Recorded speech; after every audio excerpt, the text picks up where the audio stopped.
Who has no artistic talent and could not make her mind up on a career path if her life depended on it? Let's talk about picking your major and why it seems so much harder than I think it really is. How goes your dating life?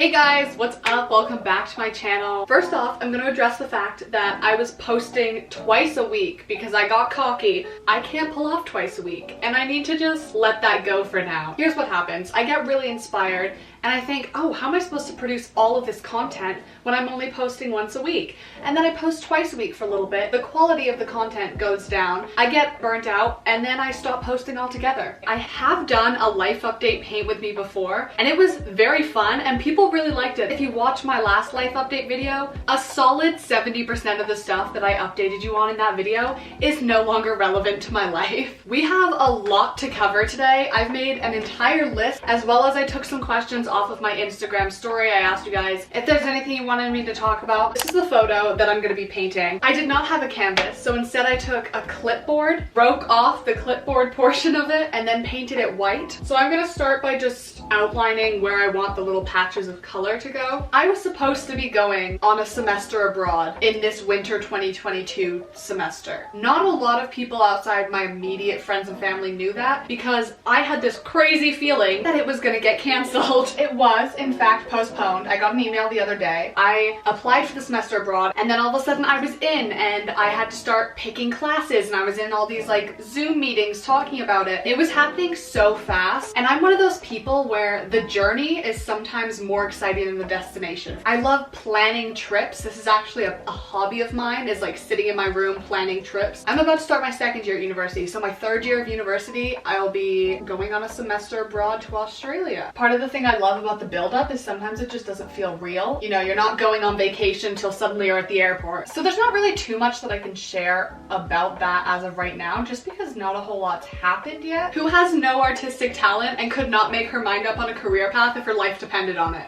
It's me. If you've been watching my channel for a while, you might know that I'm a biological anthropology major, which is basically...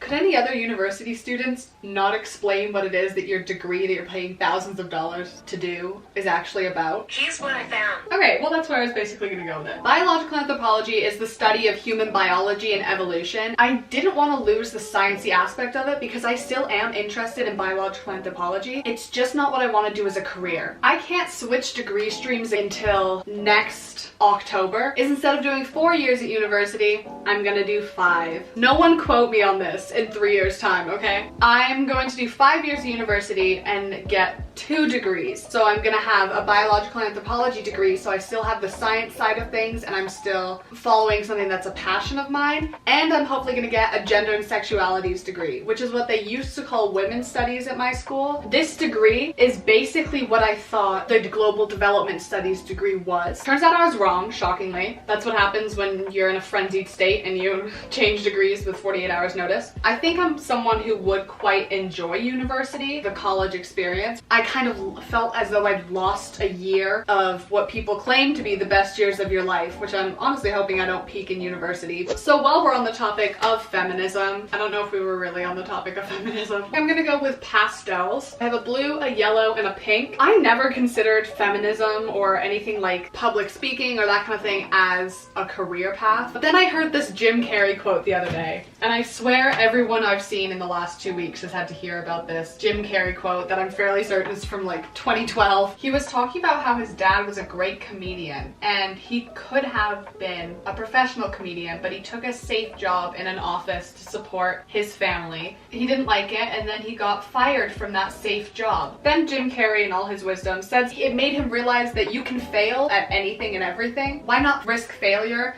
trying to attempt something that you dream of? We've all spent the last 2 years and our whole lifetimes watching how fragile everything about life is. Not only like living, but the economy and careers and family structures and marriages. Like, you watch all this stuff rise and fall. And I feel like I'm getting off track here a little bit. The main regret you hear everyone talking about in their lives is that they didn't pursue something, an opportunity that they wish they did. And I'd like to start off on the right foot and not start by failing to pursue an opportunity. Now that I've completely lost lost the plot of this. It used to be scary when people would say, well, what are you gonna do with that? And I went, oh, I don't really know. And now I say it with almost pride. That kind of naive pride that you only see in people who are starting over in a new city and they have their whole new life ahead of them. I don't know where this is coming from. It's very philosophical. It's almost exciting to have a fresh start again. Even if I don't really have something to restart from. Maybe I'll grab an Instagram question here. 5-year goals and things that you want to get done. I remember 5-year goals seeming so intimidating in high school. They were asking a lot of you to decide the rest of your life at 14. And I remember thinking, in 5 years, I'm gonna be 19 years old. Oh my god, I'm living out my 5-year plan right now. And I just had no idea where I was gonna be. So 5 years from now, I'll be turning 24. I mean, I will have done my semester abroad. I'll finish both of my degrees, assuming that we stick on the current life plan we have. Leave a comment down below if you think I'm actually gonna stick with these 2 degree streams. And then we can come back to it in 5 years and see if you were right. I'd like to be able to travel a lot more. It's kind of weird having to sit here and vocalize like these dreams that you keep to yourself. If we're talking big dreams that I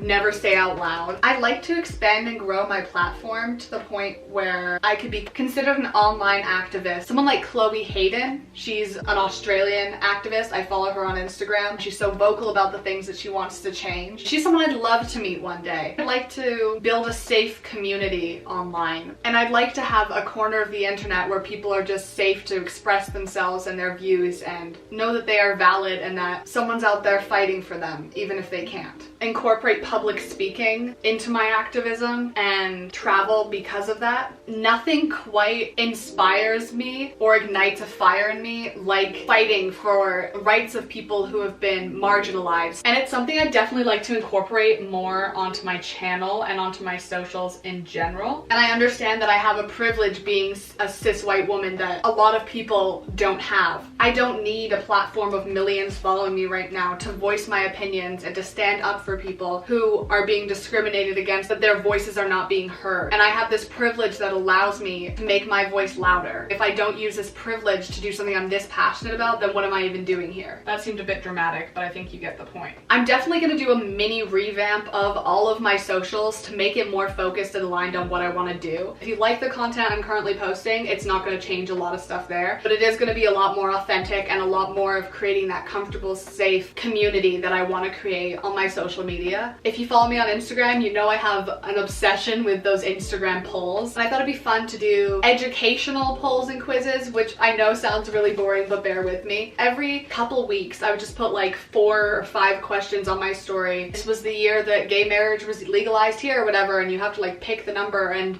see if you get it right or wrong, just so I'm still spreading information that is relevant and kind of makes you think like, wow, it took a very long time for this group of marginalized people to be recognized, or for this specific minority to get rights that I've had my whole life. Those are very important topics to talk about. I think that would just be one fun way of doing it. Let me know what you think. This one says, how goes your dating life? Dating in COVID is literally weird as hell, which is why a lot of people I know have been online dating through COVID. I can't do that. What you put online is a very specific version of yourself, especially in stuff like dating apps, and I don't want to know the person that you one day want to become, or the person that you want people online to think you are, because that's not the person I'm going to be letting into my life. I'm going to be trusting the person who you are now and the person you are currently becoming. And that just doesn't tend to be what people put online about themselves. So online dating has not been my vibe. Anyway, safe to say that I'm not dating right now would be the answer to that one. What are your plans after summer? So I think I touched on that a little bit, talking about going back to school. I think 2 out of my 5 classes first semester are on campus. How is it taking me this long to do such a dainty little painting? I think I'm gonna solo trip to New York. Obviously I want to do some of the touristy things to say you've been to New York, but I'm not as much interested in the touristy stuff. So if you want to share your New York wisdom, I've talked a lot more than I've painted, and I don't know how that's possible. It's like trying to do winged eyeliner and it keeps getting bigger and bigger until you've just mucked up both sides. That's literally what I'm doing here right now. I was painting my little corner and the whole thing slid off the side. Okay, well, what was it that Bob Ross may or may not have said? No mistakes, just happy accidents. It is not even funny how terrible this is. Ma'am, are you okay? I could not get the face right, as you saw, so I printed out these and I'm just putting pressure with a pencil to scratch in almost where I want the faces to be. Art is subjective or something, so this is definitely going to be the part that makes or breaks this entire artwork. Okay, I think this is actually going to look pretty cool. Okay, that one's definitely not as good. I kind of free-handed that one a little bit more and I actually quite like it. Should I do more little faces? Why am I getting cocky? Okay. Did I ruin it with the extra details I tried to put in? This is the finished product. Honestly, I think it looks kind of cool. I hope you enjoyed my life update. If any of the stuff that I talked about wanting to incorporate into my channel and my socials piqued your interest, be sure to follow me. All my links are down below and you can subscribe to this channel. I do try to do all of the video recommendations that you guys leave, so if you have something you want to see from me or a topic you want me to discuss, be sure to leave it down below. Thanks for watching and I hope to see you in my next video.